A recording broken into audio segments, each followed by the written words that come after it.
Hello hi नमस्कार students, sequence in series के final lecture में आप सभी का स्वागत है। टेलीस्कोपिंग सम या वीएन मेथड जिसे आप कहते हैं, इस टॉपिक का आज हम डिस्कशन करेंगे। आपने अभी तक अरिथमेटिक प्रोग्रेशन पढ़ा, हार्मोनिक प्रोग्रेशन पढ़ा, ज्योमेट्रिक प्रोग्रेशन पढ़ा, स्पेशल सीक्वेंसेस देखे, मेथड्स ऑफ डिफरेंसेस देखी और इसी तरीके से हम आज बात करेंगे टेलीस्कोपिंग सम के बारे में।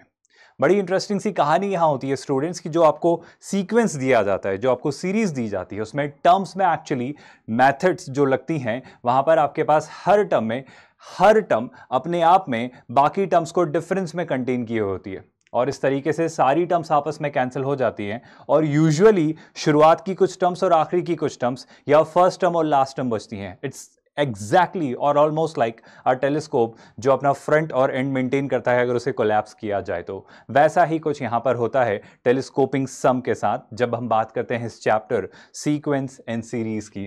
So let's get started students. बहुत ही इंटरेस्टिंग सा चैप्टर है, बहुत सारी काम की चीजें हम डिस्कस करेंगे।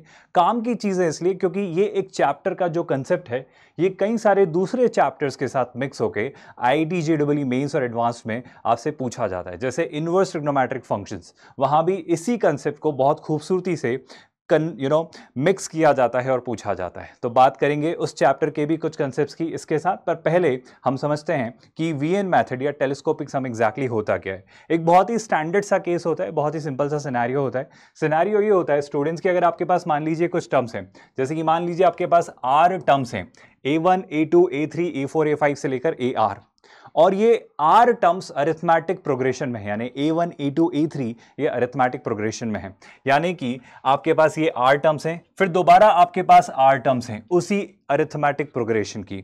एक और छोटा सा कंडीशन यहां इंपोज करी जाती है, वो ये कि अगर इस सीक्वेंस में जो फर्स्ट टर्म में सेकंड फैक्टर है A1 into A2 into A3, तो ये A1 A2 A3 को अगर मैं अभी थोड़ी देर के लिए फैक्टर्स कहूं, तो ये जो सेकंड फैक्टर है, सेकंड टर्म उसी सेकंड फैक्टर के साथ शुरू होनी चाहिए। ये कंडीशन है, अगर ये कंडीशन सेटिस्फाई होगी तभी हम इस केस में वीएन मेथड अप्लाई कर पाएंगे। आई होप आप मेरा स्टेटमेंट समझ पा रहे हैं। जैसे कि जो अगली टर्म आएगी वो A3 से शुरू होगी, सो हर टर्म में सेम नंबर ऑफ टर्म्स यानी सेम नंबर ऑफ फैक्टर्स होने चाहिए। जैसे अगर यहां 5 टर्म्स होती तो सेकेंड टर्म में भी 5 फैक्टर्स होने चाहिए, अगले में भी 5, लास्ट में भी 5, ऐसे 5 5 5 ही होने चाहिए फिक्स्ड। मतलब 5 की जगह कुछ भी हो सकता है, 2 3 4, but it should be a fixed number of factors.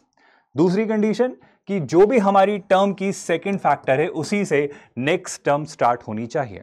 सो इस तरीके से आपके पास ये सीक्वेंस बनता है। और दूसरा केस जो बनता है विच इज इन्हीं के रेसिप्रोकल, मतलब A1 A2 A3 आपके पास AP में ही है, पर इन्हें आपने रेसिप्रोकल करके ले लिया है। तो इन दो केसेस में आप वीएन मेथड लगा सकते हैं। और भी कई सारे केसेस हैं जहां वीएन मेथड एप्लीकेबल है, पर ये दो स्टैंडर्ड केसेस हैं जिनमें आप वीएन मेथड बिना सोचे समझे लगा सकते हैं।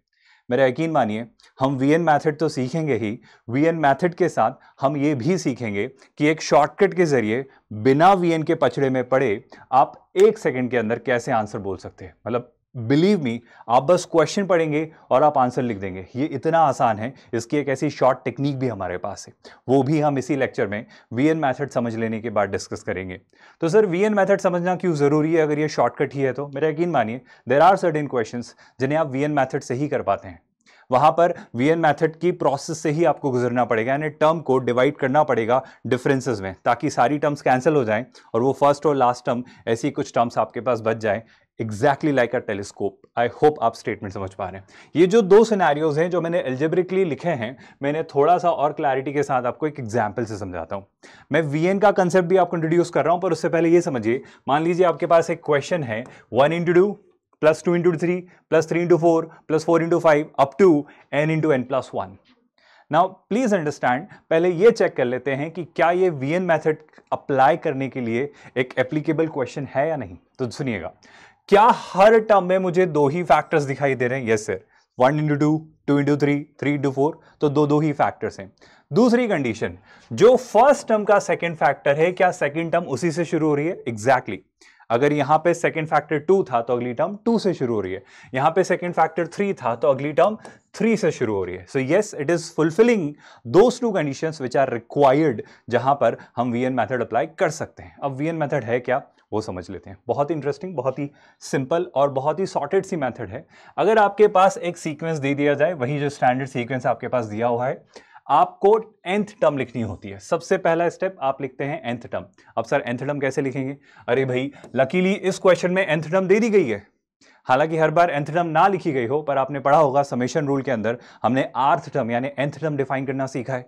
तो इसके जरिए आप nth टर्म डिफाइन कर सकते हैं। और अगर मान लो थोड़ी देर के लिए यहां n इंटू एन प्लस लिख के नहीं भी दिया तो मैं nth टर्म कैसे लिखूंगा? मैं बोलूंगा सर फर्स्ट टर्म का फर्स्ट फैक्टर 1 है, सेकेंड टर्म का फर्स्ट फैक्टर 2 है, थर्ड टर्म का फर्स्ट फैक्टर 3 है, तो nth टर्म का फर्स्ट फैक्टर n ही होगा। दूसरा फैक्टर फर्स्ट फैक्टर से एक ज्यादा है, ये 2 है, ये 3 है, ये 4 है, तो nth टर्म का जो सेकेंड फैक्टर होगा वो n से एक ज्यादा यानी n+1 होगा। Did you all get that? पहला काम जब हम वीएन मेथड अप्लाई कर रहे होते हैं क्वेश्चन में, यानी अगर क्वेश्चन में वीएन मेथड एप्लीकेबल है तो आप लिखते हैं nth टर्म। अब टीएन से ही बनता है वीएन, कैसे वो समझिएगा। दो केसेस हैं। पहला केस जब 1 इंटू 2, 2 इंटू 3, 3 इंटू 4, ये सब एज इट इज लिखे हुए हैं। अगर इनका रेसिप्रोकल हो तो वीएन के लिए थोड़ी सी अलग मेथड है।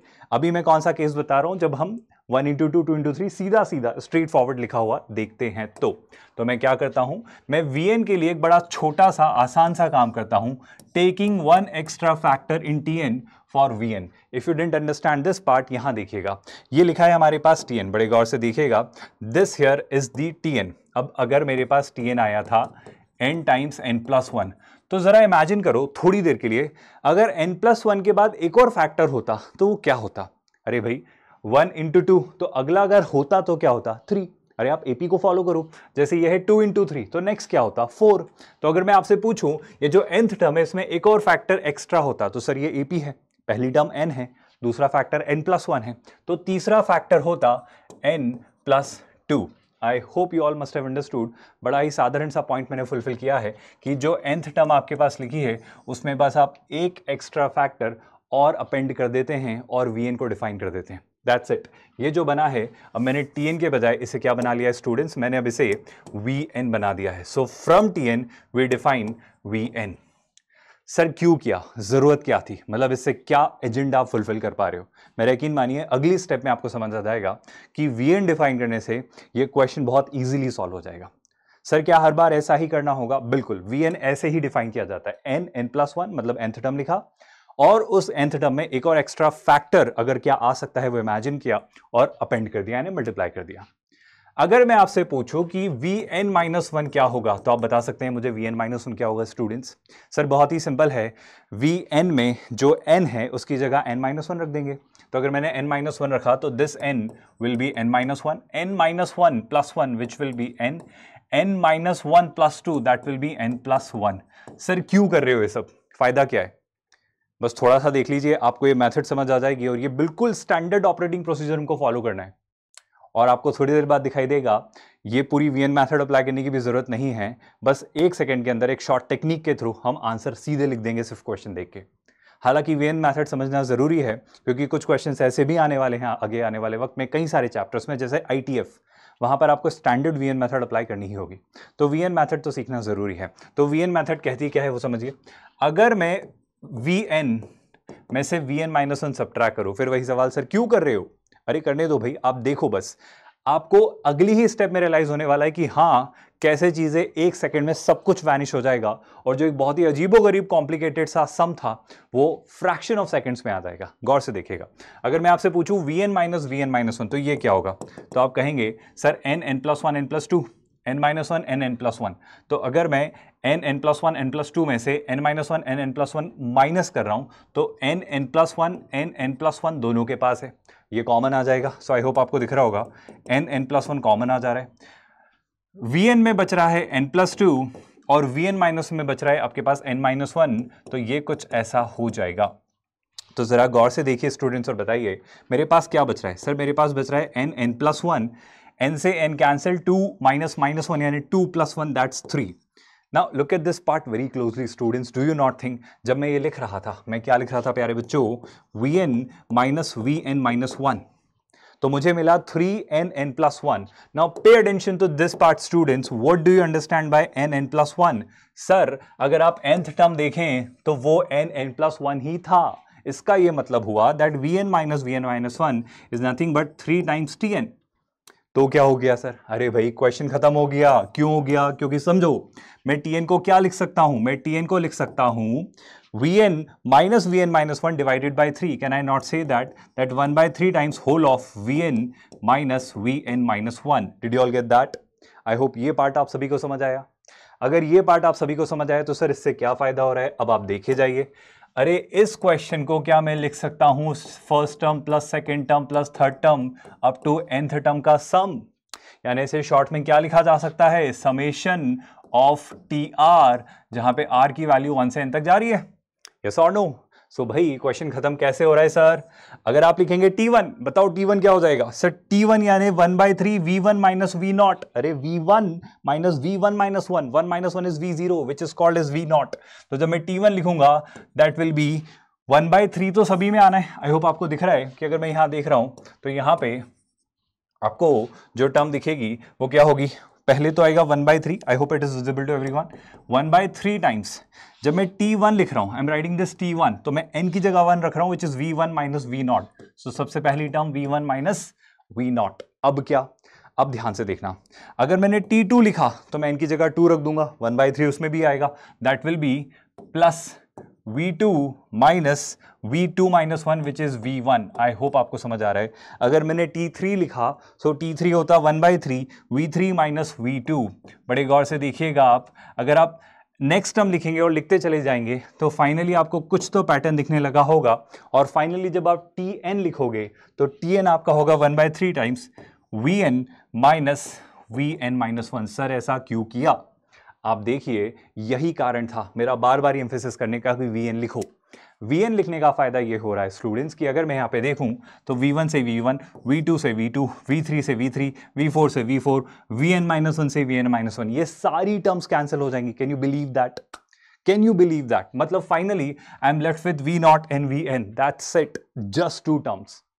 मतलब ये जो पूरा T1 plus T2 plus T3 से लेके Tn तक था, ये सम is summed up into 2 terms which is Vn and V0। So finally can I not right कि मेरा जो सम होगा S, अगर मैं लिखना चाहूं that will B 1/3 times what?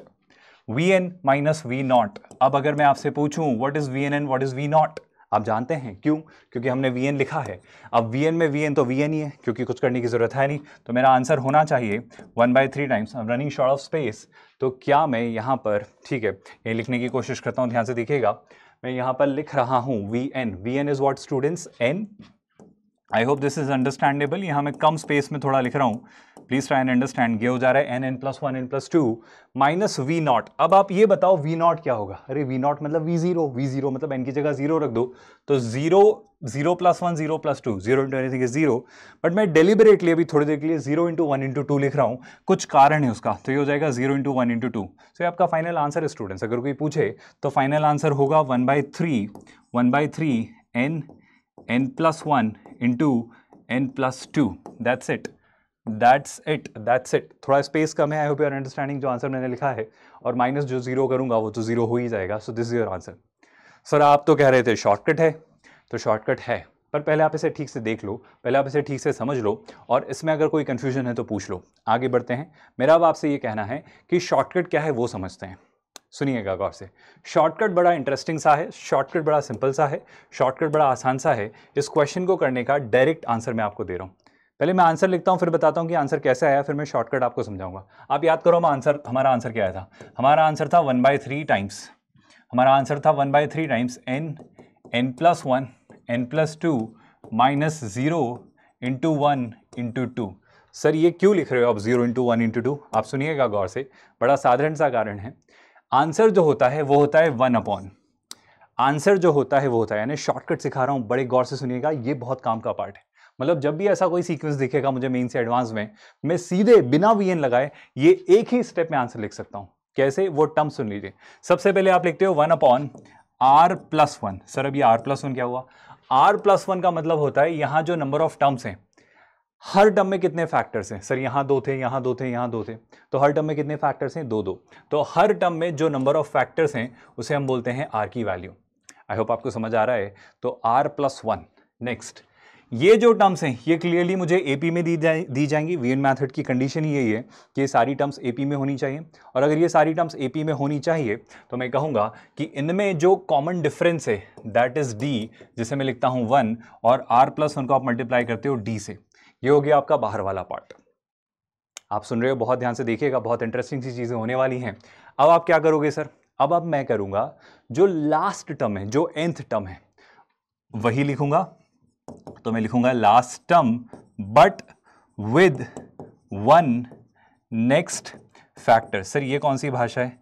इस भाषा का मतलब है लास्ट टर्म लिखना है n+1 with 1 next factor. Next factor मतलब n+1 के बाद अगर इसी सीक्वेंस को मैं आगे बढ़ाता तो नेक्स्ट फैक्टर होता n+2। तो सर आप लिख देना last term with 1 next factor, और क्या लिखेंगे? Minus first term with 1 previous factor. Sir इसका क्या मतलब हुआ? अरे भाई इसका मतलब ये हुआ कि फर्स्ट टर्म क्या थी? 1 × 2। अब 1 × 2 में 1 से पहले की टर्म अगर मैं इमेजिन करूं तो वो क्या होगी? सर एपी है 2 1 0, तो यही तो लिखा है 2 1 0, यानी 1 × 2 लिखना है, पर 1 से पहले का अगर एक फैक्टर मैं इमेजिन करूं तो वो क्या होगा? वो 0। आपको ये शॉर्ट टेक्निक समझ आ रही है? ये शॉर्ट टेक्निक बड़ी इंटरेस्टिंग सी है स्टूडेंट्स। ये कहती है 1/r+1। What is the meaning of 1/r+1? r होता है 2, तो हो जाएगा 1/3। r की वैल्यू कितनी हो गई? 2 + 1, यानी r की वैल्यू 2 है, 2 + 1 = 3, इंटू कॉमन डिफरेंस आपको दिख रहा है 1, इंटू यही पूरा एक्सप्रेशन जो हमने यहाँ लिखा है। क्यों? क्योंकि लास्ट फैक्टर क्या हो जाएगा स्टूडेंट्स? लास्ट फैक्टर होगा यहाँ पर आपका जो आप लिखोगे finally that will B n+1, पर इसमें एक फैक्टर और लिखना होगा। एक फैक्टर और कौन सा लिखेंगे भाई? मैं एक बार दोबारा लिख देता हूँ। आई रिपीट, जो हमने शॉर्ट टेक्निक सीखी है दैट इज 1/r+1, यानी r+1 यानी 2 + 1 that is 3, into common difference which is 1। Last factor n+1, इसके साथ एक और फैक्टर ऐड कर दो तो वो हो जाएगा n+2। माइनस करना है फर्स्ट फैक्टर यानी 1 × 2, लेकिन 1 × 2 में आप क्या करेंगे? 1 से पहले वाला फैक्टर और मल्टीप्लाई कर देंगे which is 0। Can you believe this? Do you not think आप एक ही लाइन में इसका आंसर लिख सकते हो? अगर ये शॉर्ट टेक्निक समझ आ गई है सो लेट अस अंडरस्टैंड कि ये शॉर्ट टेक्निक आपको समझ आई है नहीं। यही वो शॉर्टकट है, यही वो शॉर्ट मेथड है। इस शॉर्ट मेथड से इस क्वेश्चन को ट्राई करते हैं। अब देखना आप एक लाइन में कैसे आंसर लिखोगे। बोलो। ये लिखा है 1 3 5 7, कितनी टर्म्स हैं? 4, तो आर की वैल्यू 4। क्या यहां भी 4 टर्म्स हैं? हाँ सर 4 हैं। क्या लास्ट में भी 4 टर्म्स हैं? हाँ। हर टर्म में 4 ही फैक्टर्स हैं, तो आर की वैल्यू हो जाती है 4। क्या सारी टर्म्स एपी में हैं? सर देखिएगा 1 + 2 3, 3 + 2 5, 5 + 2 7, वही 2 के डिफरेंस के साथ एपी में टर्म्स लिखी हुई हैं। मतलब कॉमन डिफरेंस कितना हो जाएगा? मतलब कॉमन डिफरेंस हो जाना है 2। अब क्या? अब तो बड़ी आसान सी बात भाई साहब, बस ये बता दो आप कि क्या एक और छोटी सी कंडीशन फुलफिल हो रही है? जो फर्स्ट टर्म की सेकंड फैक्टर है 3, क्या उसी से नेक्स्ट टर्म शुरुआत हो रही है? बिल्कुल हो रही है। दैट्स इट, कहानी खत्म, क्वेश्चन खत्म। कैसे आंसर लिखेंगे? बोलो भाई कैसे? सर आप बोलोगे 1/r+1। r+1 यानी नंबर ऑफ फैक्टर्स हैं 4, 4 + 1 5, into common difference that is 2। अब क्या लिखना है? अब लिखना है लास्ट टर्म। लास्ट टर्म क्या है प्यारे बच्चों? सर लास्ट टर्म है 2n - 1। मैं से ठीक से लिख देता हूं थोड़ा, इसे आप लिखेंगे 2n - 1, 2n + 1, 2n + 5, 2n + 3 minus लगा के मैंने गलती की है। बताओ क्या? सर जल्दीबाजी में आप एक स्टेप लिखना, एक टर्म लिखना भूल गए। बताओ क्या? सर लास्ट टर्म में एक और एक्स्ट्रा फैक्टर आपको मल्टीप्लाई करना होता है। बताओ क्या होगा? सर ये है एक एपी और कॉमन डिफरेंस 2 का चल रहा है, तो 2n + 3 के बाद जो अगली टर्म आती वो होती 2n + 5। बोलो हाँ या ना? अगला काम क्या करेंगे? सर अब आप फर्स्ट टर्म लिखोगे। बताओ फर्स्ट टर्म क्या होगी? सर फर्स्ट टर्म होगी 1 3 5 7, लेकिन फिर आप एक गलती कर रहे हो। सर बताओ क्या गलती कर रहा हूं? मैं गलती कर रहा हूं कि 1 3 5 7 ये फर्स्ट टर्म है और इसमें मुझे एक और फैक्टर प्रीवियस वाला जो 1 से पहले आया होता सोचना है। तो 1 3 5 7 2 का डिफरेंस है, तो 1 से 2 पीछे जाऊंगा तो -1 आएगा, तो इसमें मुझे -1 भी मल्टीप्लाई करना पड़ेगा, और -1 अगर मल्टीप्लाई करना है तो माइनस माइनस इसको प्लस बना देगा और ये कुछ ऐसा हो जाएगा। तो अगर आप फाइनल आंसर लिखना चाहें तो यही होगा, बस 7 × 5 × 3 आप कर दीजिए, which is I think 15 × 7 which I believe is 105। सो यही आंसर होगा 1/10 this expression plus 105। Do you not think आप एक लाइन में इस सीक्वेंस के सम को बता पा रहे हो?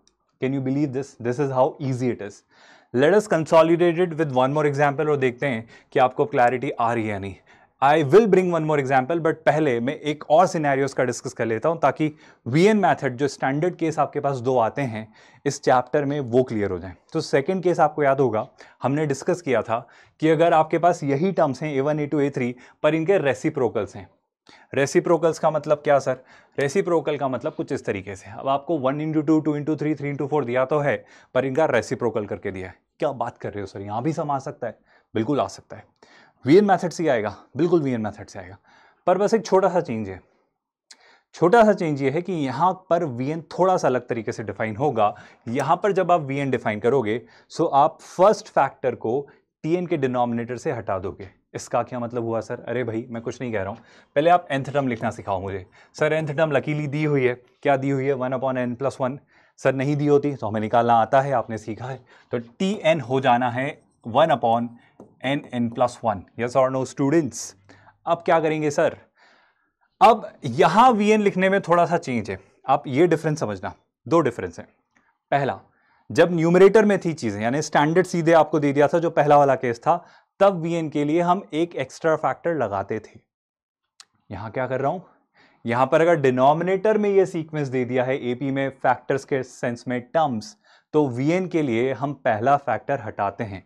वहां लास्ट के बाद वाला फैक्टर अपेंड करते थे मल्टीप्लाई, यहां पे पहला फैक्टर हटा देते हैं। बस यही एक डिफरेंस है। और सच कहूं तो आपको तो ये भी याद नहीं रखना है, बताओ क्यों? आपको तो शॉर्टकट आता है भाई, आपको तो शॉर्ट मेथड सिखाई जा रही है, फर्स्ट वाले की भी और इसकी भी। तो शॉर्ट मेथड जरूर सीखेंगे, पर पहले वीएन सीख लेते हैं, क्योंकि वीएन का जो वो मेथड है ना, वो जो प्रोसेस है वो काम आता है, वो और दूसरे चैप्टर्स में एज इट इज लगता है। तो ये 2 शॉर्ट टेक्निक्स तो इन स्पेशल केसेस के लिए हैं।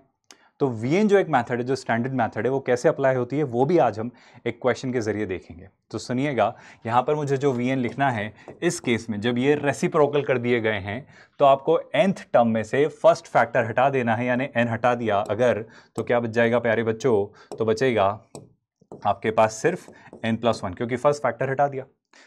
अब वीएन लिखने के बाद क्या करूंगा जरा सोचो। सर वीएन लिख दिया है, अब आप लिखोगे vn-1। तो vn-1 क्या होगा? सर vn-1 कुछ नहीं होता है, n की जगह n-1 रख दो, तो n की जगह n-1 रखा तो n-1+1 दैट इज 1/n। अब क्या करूंगा जरा सोचो। सर अब आप निकालोगे vn और vn-1 का डिफरेंस। वो जो टेलीस्कोप बनाता है ना, वो ये वीएन ही बनाता है, आपको दिख रहा है। वो सारी चीजें कैंसिल होते हैं। टेलीस्कोप जब कोलैप्स होता है, जब फाइनली उसको आप एक्सपांड करने के बाद उसको पूरा कोलैप्स कर देते हो, पूरा जब आप उसको देखते हो तो सारी चीजें एक के ऊपर एक के ऊपर एक के ऊपर एक ओवरलैप हो जाती हैं। ये कुछ ऐसे ही तो हो रहा है, सारी टर्म्स कैंसिल हो जा रही हैं, तो पहला और आखिरी बच रहा है, जैसा टेलीस्कोप में होता है। इसलिए हम इसको टेलीस्कोपिंग सम भी कहते हैं। I hope you are getting this idea. तो vn-vn-1 क्या बोलता है? vn-vn-1 बोलता है भाई कि यहां पर आप लिखो, आई होप आप देख पा रहे हो, vn क्या है भाई? 1/n+1। vn-1 क्या है सर? 1/n। अब अगर मैंने इसे थोड़ा सिंप्लीफाई किया तो n-n-1 यानी न्यूमरेटर में आ जाएगा -1 और डिनोमिनेटर में आपके पास होगा n times n+1। I hope आप देख पा रहे हो, n-n-1, this you need to visualise, upon n times n+1। So this gives you -1/nn+1। Sir हमने तो ये सीखा था कि 1/nn+1 होता है tn, बिल्कुल होता है सरकार। तो -1/nn+1 से अगर ये माइनस हटा दूं तो 1/nn+1 क्या है सर? वो tn ही है। तो क्या मैं यहां पर लिख सकता हूं, अगर उस माइनस को इधर ले आऊं तो ये हो जाएगा vn-1 minus vn। I hope आप देख रहे हो, vn-1 minus vn is equal to 1/nn+1। और 1/nn+1 क्या है भाई सर? 1/nn+1 है tn। अगर ये स्टेप आपको समझ आ गई है तो आपका ये क्वेश्चन भी खत्म हो गया है। ये जो लिखा है भाई, ये यही तो लिखा है, t1 plus t2 plus t3 up to tn, यानी मुझे समेशन निकालना है tn का। आई होप आप सुन रहे हो। तो यहां पर मैं कैसे करूंगा? यहां पर भी वही मेथड हम अप्लाई करेंगे, वही सेम स्टैंडर्ड प्रोसेस। क्या कहती है? पहले मैं लिखूंगा t1। बताओ t1 क्या होगा सर? t1 होगा v0 माइनस v1। आप लोग देख रहे हैं, सो t1 जो होगा that will B v0 minus v1 plus, अब मैं लिखूंगा t2। t2 होगा v2 minus v1। I'm really sorry, t2 होगा v1 minus v2। I'm really sorry, यहाँ पे आप n की जगह 2 रखेंगे, so that will B v1 minus v2। सो जो अगली टर्म होगी that will B v1 minus v2। So I hope आप t3 यहीं से प्रेडिक्ट कर सकते हो, जो t3 होगा v2 minus v3। So this will be v2 minus v3 and so on, ऐसे करते करते करते फाइनली जब आप nth टर्म लिखोगे that will B vn minus 1 minus vn। क्या सर यहाँ भी अगर मैं इस पूरे सीक्वेंस को ऐड करूँ तो कुछ मिल रहा है? बिल्कुल मिल रहा है। ये v1 जा रहा है, v2 जा रहा है, v3 जाएगा, v4 जाएगा, vn माइनस 1 जाएगा। तो इस बार जो बचेगा वो v0 और vn बचेगा, यानी जो फाइनल सम आएगा स्टूडेंट्स वो क्या होगा? जो फाइनल सम आएगा वो होगा v0 माइनस vn। सर अब v0 और vn क्या है ये तो आपको पता है, बताओ v0 क्या होगा? सर v0 मतलब n की जगह 0 रख दो vn में, तो ये हो जाना है 1 upon 0 plus 1, that is 1 upon 1।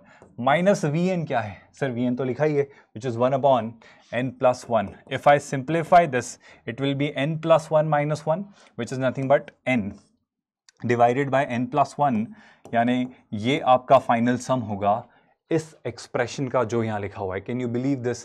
This is how easy this is. पर सर आप तो बोल रहे हो कि शॉर्ट टेक्निक भी है। अरे आप इतनी बेसब्री से जो शॉर्ट टेक्निक का इंतजार कर रहे हो वो आएगी, पर पहले ये बताओ ये समझ आया कि नहीं? अगर ये समझ आया है तो अब शॉर्ट टेक्निक पे बात कर लेते हैं। शॉर्ट टेक्निक क्या बोलती है? शॉर्ट टेक्निक सीख लीजिए भाई। शॉर्ट टेक्निक कहती है वही काम करना है r minus 1 into common difference. अरे a2 माइनस a1 क्या हुआ? Common difference. हम पहले जब वो स्टैंडर्ड केस था तब r प्लस 1 कर रहे थे, अब अगर डिनोमिनेटर में कर दिया है तो r माइनस 1। फिर ये क्या कर रहे हो सर? आप ध्यान से देखो, इस बार मैं कुछ बड़ा ही सिंपल सा काम कर रहा हूं। आप a1 से लेके ar माइनस 1 तक जा रहे हो। अगर आप a1 से लेके ar माइनस 1 तक जा रहे हो मतलब आप ar हटा रहे हो। ध्यान से सुनना, मतलब फर्स्ट टर्म पहले लिख रहा हूं, लास्ट टर्म बाद में लिख रहा हूं, बीच में डिफरेंस ले रहा हूं। पिछले वाले केस में हमने फर्स्ट टर्म बाद में लिखी थी, लास्ट टर्म पहले लिखी थी। अगर आपको ये केस याद है तो मैं रिकॉल करवाऊंगा, अगर आपको लिखा हुआ यहाँ मिलता है तो। हमने लिखा तो नहीं था ये कुछ ऐसा, अगर आपको याद आ रहा है तो। यहाँ nth टर्म पहले लिखते थे, फर्स्ट टर्म बाद में लिखते थे। इसमें उल्टा है, दो चीजें उल्टी हैं। यहाँ ये r प्लस 1 था और tn माइनस टी नॉट था, मतलब बेसिकली वो vn माइनस वी नॉट है। आई होप आपको याद आ रहा होगा। और यहाँ पे जब ये केस आ चुका है, जब डिनोमिनेटर में चीजें हैं, तो हमने एक छोटा सा डिफरेंस देखा। वो क्या कि सर r प्लस 1 की जगह r माइनस 1 हो गया है। कॉमन डिफरेंस d वैसा का वैसा ही मेंटेन्ड है, पर यहाँ पे एक छोटा सा चेंज हुआ है। वो छोटा सा चेंज क्या है वो मैं आपको समझाता हूँ। आप ना इस आंसर के बजाय इस आंसर को देखो, ये जो लिखा है 1/1 माइनस 1/n प्लस 1, इसका क्या मतलब है समझो। पहले तो आप लिखो 1 अपॉन, बताओ हर टर्म में कितने फैक्टर्स हैं? सर हर टर्म में 2 फैक्टर्स है, 1 इंटू 2, 2 इंटू 3। तो r की वैल्यू इस बार कितनी हो गई बताओ भाई? सर इस बार जो आपके r की वैल्यू हो जानी है, आई एम रियली सॉरी, मेरा आपसे ये कहना है कि यहाँ पे मैं आपसे कह रहा हूँ 1 अपॉन, बताओ r कितना आ रहा है? तो आप बोलोगे कि सर जो आपका r आ रहा है दैट इज 2, क्योंकि आपके पास जो टर्म्स हैं वो 2 हैं। आई होप आप सभी को दिखाई दे रहा है। तो r मतलब नंबर ऑफ टर्म्स, जो हर टर्म के पास फैक्टर से उनकी हम बात कर रहे हैं 2। लेकिन यहाँ पे r में से आप 1 ऐड नहीं करते हो, 1 सब्ट्रैक्ट करते हो। So this will be 2 minus 1 into common difference. बताओ कॉमन डिफरेंस कितना है? सर 2 और 3 का 1 है, 3 और 4 का 1 है। तो ये जो टर्म्स दिए एपी में इनका कॉमन डिफरेंस d। अब मैं क्या करूंगा वो बहुत क्रूशियल है। देखो मैंने क्या लिखा है, मैं अगर शॉर्ट में लिखूं तो मैंने लिखा है r माइनस 1 इंटू डी। अब आप देखो, अब पहला टर्म जो लिखा है वो क्या है? वो है 1/1। कैसे आया आप समझो, वो यही है फर्स्ट टर्म, बट उसमें से मैंने लास्ट फैक्टर हटा दिया। सो इस बार क्या लिखूंगा मैं? इस बार मैं लिखूंगा first term but without last factor, without last factor. आप समझ रहे हो क्या? यानी फर्स्ट टर्म में जो लास्ट फैक्टर है 2 वो मैं हटा दूंगा, तो मेरा ये बन जाएगा 1/1 माइनस, अब क्या लिखूंगा बताओ? अब आप सोच पा रहे हो, मैं लिखूंगा last term without first factor. क्या आप लोग देख पा रहे हो? अब जो मैं लिखूंगा वो लिखूंगा क्या? Last term without first factor. So it will leave me with 1 upon n plus 1। And I hope इस एक्सप्रेशन को सिंप्लीफाई करके आप आंसर लिखना जानते हो। आई रिपीट माई स्टेटमेंट, आप इस क्वेश्चन को देख के ये स्टेप लिख सकते हो। This is the crux. ये बात अगर याद रहेगी तो सारे क्वेश्चन खत्म हो जाएंगे। क्वेश्चन खत्म हो जाएंगे मतलब एक क्वेश्चन करके इसे कंसोलिडेट कर लेते हैं। तो एक क्वेश्चन ले लेते हैं भाई इसी मेथड पर। ये हो गए सारे रेसिप्रोकल में। दिख रहा है आपको क्वेश्चन? क्या है क्वेश्चन? सर 1 2 3 2 3 4 3 4 5, तो इसकी जो सेकंड टर्म है वहीं से नेक्स्ट टर्म शुरू हो रही है, पहली कंडीशन फुलफिल हो गई, एपी में है। बताओ आर क्या है? सर हर टर्म में 3 टर्म्स हैं, तो आर की वैल्यू 3। बताओ टर्म्स में जो कॉमन डिफरेंस है अगर वो एपी में है तो क्या है? तो सर डी की वैल्यू हो गई है 1। क्वेश्चन खत्म हो गया। कैसे खत्म हो गया?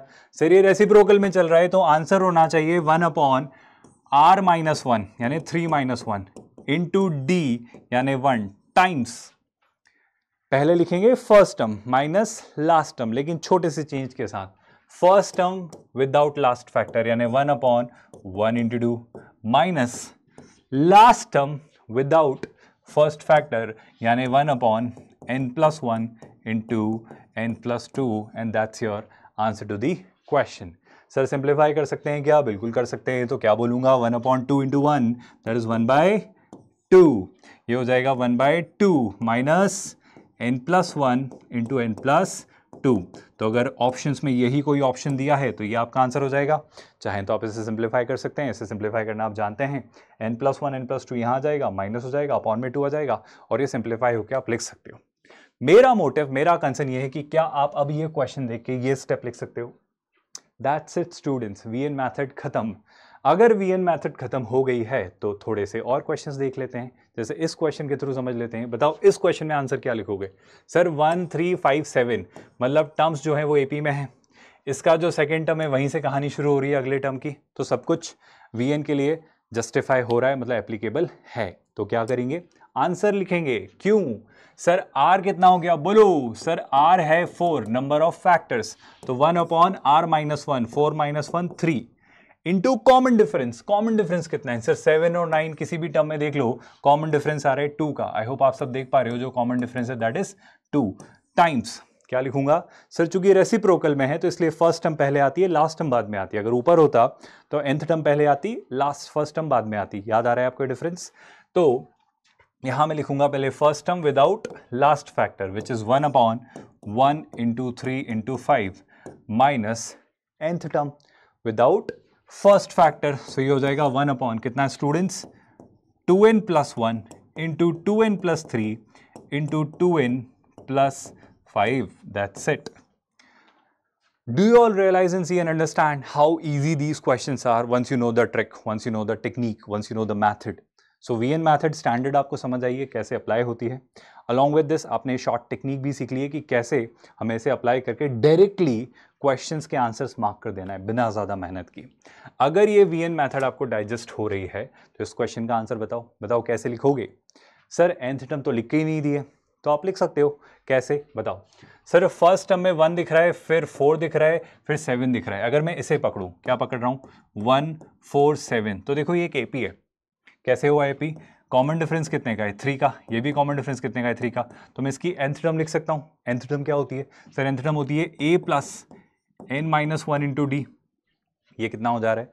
सर ये हो जा रहा है 1 प्लस 3n माइनस 3 यानी माइनस 3 प्लस 1 यानी माइनस 2, यानी nth टर्म हो जा रही है 3n माइनस 2। यहां से हमने क्या लिख लिया भाई? nth term. चूंकि आपने nth टर्म लिखी है, ये nth टर्म इस सीक्वेंस की nth टर्म नहीं है, ये nth टर्म है इस सीक्वेंस के फर्स्ट फैक्टर की nth टर्म, पर उससे काम हो गया है। आप समझो क्यों? क्योंकि इस सीक्वेंस की अगर कोई nth टर्म मुझसे लिखने को कहेगा तो मैं लिखूंगा सर उसका पहला फैक्टर होगा 3n माइनस 2, दूसरा क्या होगा आप बता सकते हो? सर कॉमन डिफरेंस कितने का चल रहा है? सर कॉमन डिफरेंस प्लस 3 का चल रहा है। ध्यान से देखो, सो 3n माइनस 2 में अगर 3 ऐड किया तो अगला फैक्टर होगा 3n minus 2 plus 3 which is 3n plus 1। एक बार और 3 ऐड किया तो 3n प्लस 4, एक बार और 3 ऐड किया तो 3n प्लस 7, क्योंकि 4 फैक्टर्स है। तो प्यारे बच्चों ये बताओ कि r की वैल्यू कितनी होगी? सर 4 फैक्टर्स है ना, तो r की वैल्यू हो जाती है 4, d की वैल्यू कितनी हो गई? 3। फर्स्ट फैक्टर पता है, लास्ट टर्म फर्स्ट टर्म पता है, लास्ट टर्म पता है, आंसर आपके हाथ में है। इस बार बताओ कौन सा केस आएगा, r माइनस 1 या r प्लस 1? बोलो भाई r प्लस 1। क्यों? क्योंकि सारी चीजें स्टैंडर्ड दी हुई हैं, रेसिप्रोकल नहीं दिया है, तो स्टैंडर्ड दिए तो मेरा आंसर क्या होगा? 1 अपॉन r प्लस 1 यानी 4 plus 1 5 into common difference which is 3 times nth term with 1 extra factor. याद आ रहा है? तो अगर nth टर्म लिखनी है तो nth टर्म क्या है? 3n minus 2 into 3n plus 1 into 3n plus 4 into 3n plus 7 into एक और एक्स्ट्रा फैक्टर, तो 3 ऐड कर दो, वो हो जाएगा 3n plus 10 minus, I am running short of space there, मैं यहां लिख रहा हूं, ध्यान से देखिएगा, first term with one previous factor. तो फर्स्ट टर्म क्या थी सर? फर्स्ट टर्म थी 1 4 7 10 और फाइनली इसमें से आप क्या कर दोगे? अब 1 से पहले वाली टर्म, तो सर 3 का डिफरेंस है, 1 minus 3 would have made it -2 और -2 यानी minus minus plus, that's +2। I hope अब आप इसे सिंप्लीफाई कर सकते हैं। That's not a huge task, but मेरा काम था आपको ये समझाना कि आंसर कैसे निकाला जाता है। आई होप अब आप ये मल्टीप्लाई कर लोगे, ये कर लोगे, that will be your final answer to this question. तो आपको समझ आ रहा है, क्वेश्चन देख के आप आंसर लिख सकते हो, दैट्स दी टेक्निक। अगर ये टेक्निक समझ आ रही है तो एक और क्वेश्चन देख लेते हैं। सर ये क्वेश्चन क्या है? अरे वही है, आप देखो वीएन लग रही है क्या सर? ये 3 है, ये 3 है। दूसरा कॉमन डिफरेंस कितने का है? +2 का। मतलब एपी में टर्म्स हैं 5 टर्म्स हैं सभी में, मतलब आर की वैल्यू 5 और सब में 2 का डिफरेंस है, तो डी हो जाना है 2, नंबर ऑफ फैक्टर से 5, तो आर की वैल्यू कितनी हो गई भाई? 5। क्या आप आंसर लिख सकते हो? सर याद रखना इस बार रेसिप्रोकल है तो थोड़ी कहानी बदल जाती है। बताओ क्या हो जाएगी कहानी? सर कहानी हो जाएगी 1/r-1। r कितना है? 5, 5 - 1 that's 4 into common difference that's 2 multiplied by, sir इस बार nth टर्म मत लिखना, पहले क्या लिखोगे? First term. फर्स्ट टर्म क्या है भाई? फर्स्ट टर्म है 1/13579, बट फर्स्ट टर्म में से लास्ट फैक्टर हटा देना है, आपको याद आ रहा है? तो यहां पे हो जाएगी कहानी 1357 माइनस nth टर्म। अब nth टर्म कैसे लिखेंगे भाई? पहले nth टर्म लिख लेते हैं। सर पहली टर्म जो पहला फैक्टर है वो है 1, दूसरी टर्म का पहला फैक्टर है 3, तीसरी टर्म का पहला फैक्टर है 5। आपको क्यों नहीं दिख रहा है सर? ये ऑड नंबर्स हैं, ये फर्स्ट ऑड नंबर, ये सेकेंड ऑड नंबर, ये थर्ड ऑड नंबर। तो आपने सीखा होगा जो nth ऑड नंबर होता है वो होता है 2n - 1, ये हमने पढ़ा है सीक्वेंस इन सीरीज में। तो अगर nth ऑड नंबर 2n - 1 है तो जिसकी nth टर्म होगी वो होगी 1/1 प्लस 2n - 1 पहला फैक्टर, उसमें मैं करूंगा 2 ऐड क्योंकि अगला ऑड नंबर, तो अगला फैक्टर होगा 2n - 1 प्लस 2 यानी 2n + 1। अगला फैक्टर मैं नीचे लिख दे रहा हूं, वो हो जाएगा 2n + 3। अगला हो जाएगा 2n + 5। टोटल टर्म्स कितनी है भाई? 5 फैक्टर्स हैं, तो अगला होगा 2n + 7। आई होप ये हो जानी है हमारी nth टर्म, लेकिन nth टर्म को लिखूंगा मैं विदाउट इट्स फर्स्ट फैक्टर। यहां जब मैं आंसर लिखूंगा तो मेरा आंसर क्या होगा प्यारे बच्चों? That will begin with 2n + 1, 2n + 3, 2n + 5 times 2n + 7। That will be your final answer to this question. क्या ये स्टेप समझ आई? मतलब वहां पे आपका फाइनल आंसर आ जाना है। Did you all get that कि कैसे सोचना है, कैसे करना है, इस तरह के क्वेश्चंस को हम कैसे अप्रोच करेंगे? With that let's get more clarity on this category of questions with this final question for the day. Now, why did I emphasize or learning VN method comes here into this slide? इस question के through आप समझोगे shortcut अपनी जगह है, पर IIT JEE mains और advanced shortcut पर ही बेस्ड एग्जाम नहीं है। हाँ, क्वेश्चंस में अगर शॉर्टकट अप्लाई हो रहा है तो जल्दी से निकालो, अप्लाई करो, आंसर निकालो, बट हर जगह शॉर्टकट सीधे सीधे निकलने वाले हैं नहीं।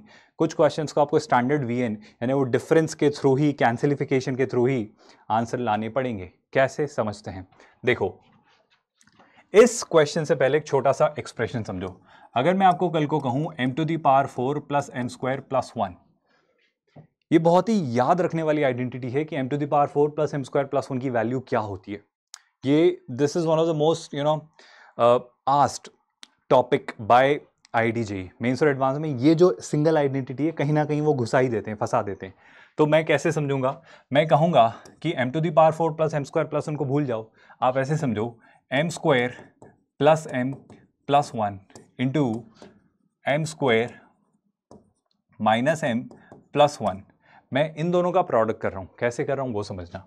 मैं इसे ऐसे लिख रहा हूं m² + 1 + m, और इसे मैं लिख रहा हूं m² + 1 - m। सर ऐसा क्यों लिखा? आप जरा गौर से देखो, आप चीज़ों को ऐसे देखो, अगर मैं इसे ब्रेक करूं तो ये एक फैक्टर है और एक फैक्टर ये है। इसमें मैं चीज़ें ऐसे ब्रेक कर सकता हूं क्या? m² + 1 + m, m² + 1 - m।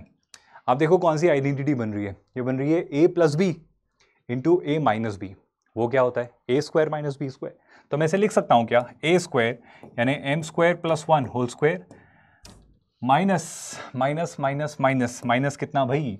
Sir minus m² which will be this. I hope you all can see this very clearly.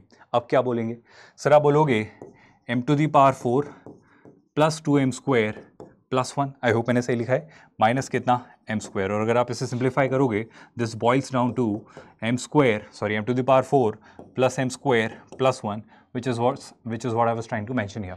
सो जो लर्न करने वाली आइडेंटिटी वो ये कि m² plus m plus 1 into m² minus m plus 1 can always be written as m⁴ plus m² plus 1। But इसका उल्टा आता है, आपको एग्जाम में कुछ ऐसा एक्सप्रेशन कई बार बनेगा और आपको उसे इन दो फैक्टर्स में तोड़ के क्वेश्चन सॉल्व करना होगा। तो ये रट लेना, ये याद कर लेना, ये आता ही है, ये पूछा ही जाता है। तो सर इस बात का इस क्वेश्चन में क्या एप्लीकेशन है देख लेते हैं। इस क्वेश्चन को क्या मैं लिख सकता हूं, समेशन n जो है वो 1 m जो है वो 1 से इन्फिनिटी जा रहा है tan इनवर्स ऑफ, ध्यान से लिखना, न्यूमरेटर बाद में लिखेंगे, पहले डिनोमिनेटर लिख रहा हूं। 2 को लिख सकता हूं मैं 1, तो क्या बचा, तो सर जब मैंने 2 को लिख दिया 1 प्लस, तो मैं इसको लिख सकता हूं क्या m⁴ प्लस m² प्लस 1।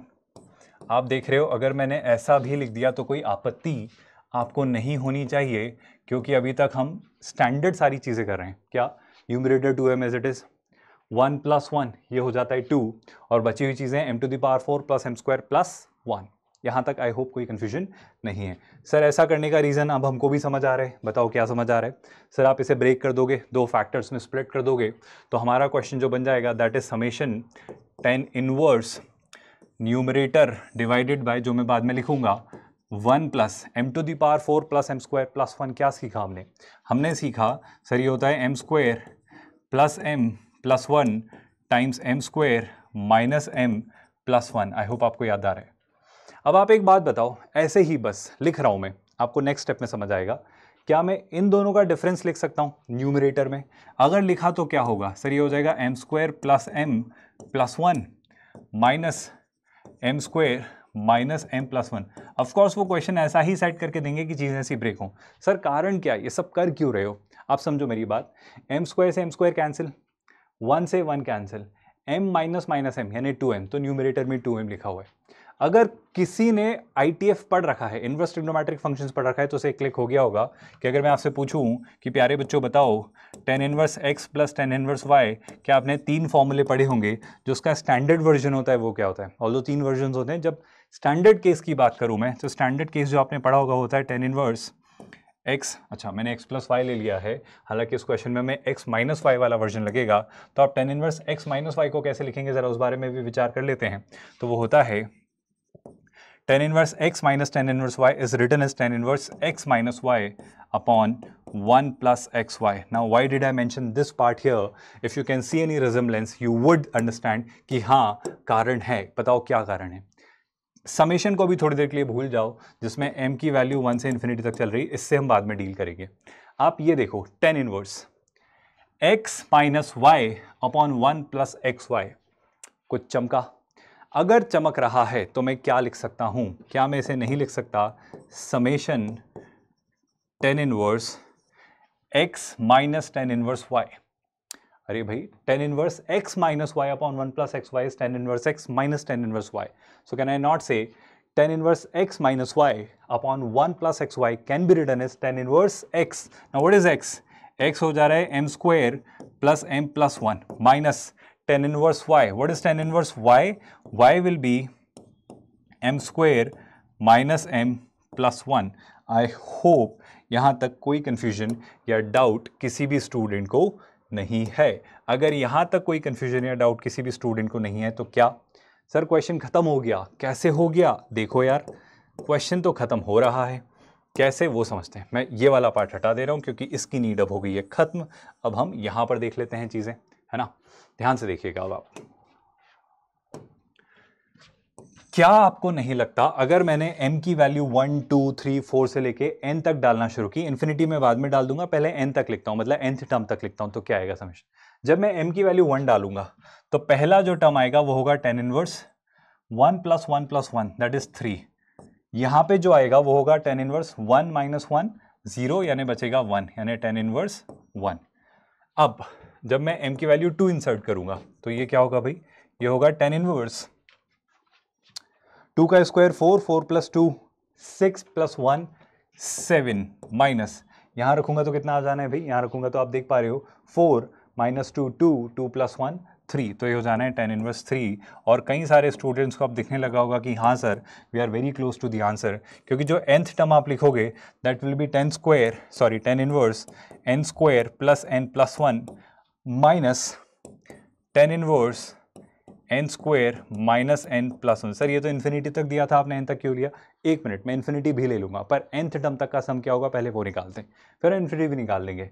बताओ क्या होगा? सर देखो ये पैटर्न ऐसा है, tan इनवर्स 3 जा रहा है तो tan इनवर्स 7 भी जाएगा, तो इस ऑर्डर में चीज़ें जाती जाएंगी। तो आपके पास जो फाइनल आंसर होगा वो होगा tan inverse n square plus n plus 1 minus tan inverse 1। लेकिन सर आप एक गलती कर रहे हो, बताओ क्या? कि सर n जो है वो तो इन्फिनिटी को अप्रोच करेगा, क्योंकि इनफाइनाइट टर्म्स का सम पूछा था, तो मैं लिमिट इंट्रोड्यूस कर सकता हूं। बताओ इन्फिनिटी प्लस इन्फिनिटी, एक बड़ा नंबर का स्क्वायर प्लस एक बड़ा नंबर प्लस 1, एक बहुत बड़ा number which is going to be infinity, तो ये हो जाना है tan इनवर्स इन्फिनिटी। और tan इनवर्स इन्फिनिटी कितना होता है भाई? Sir pi by 2। तो ये जो फर्स्ट टर्म है this is approaching pi by 2, मैं यहां लिख रहा हूं, आई होप आपको समझ आ रहा है। सो ये हो जाना है पाई बाय 2। क्या आप मुझे बता सकते हो tan इनवर्स 1 कितना होगा? सर tan इनवर्स 1 होता है pi by 4, so pi by 2 minus pi by 4 is pi by 4। Answer, that's it.